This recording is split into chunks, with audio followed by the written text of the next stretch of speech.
Mr. Willowby's Christmas Tree by Robert Barry.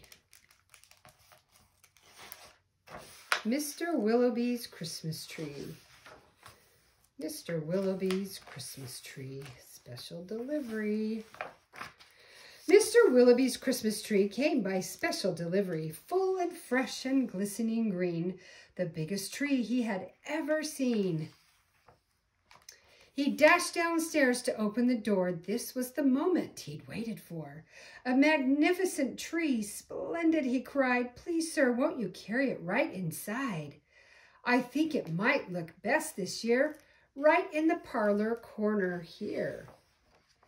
But once the tree stood in its place, Mr. Willowby made a terrible face. The tree touched the ceiling, then bent like a bow.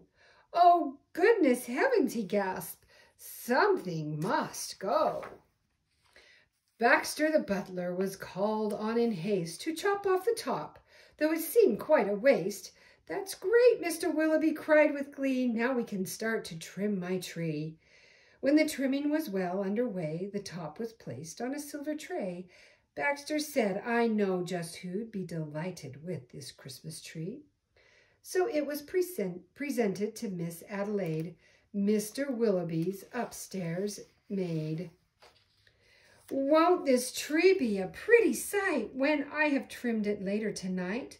But the top, oh dear, I'm so afraid, will have to be cut, sighed Miss Adelaide. And so with scissors sharp and long, she snipped off the top while she hummed a song. The top was sent out the very next day, in back of the house to be thrown away. That little treetop caught the eye of Tim, the gardener, passing by. He certainly was not about to see that little tree thrown out. He hurried home straight away to see what Mrs. Tim would say. Fa-la-la, surprise, surprise, his wife could not believe her eyes. But our house, she said, is so snug and small, I do not believe we need it all. And before Tim had a chance to shout, she cut off the top and threw it out.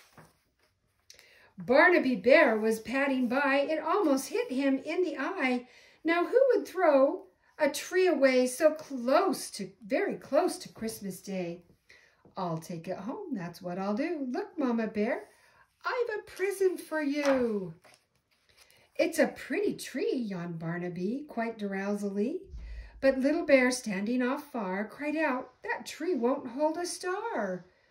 Barnaby said, let's cut a hunk off the bottom here at the trunk. But Mama Bear just shook her head and sliced the treetop off instead.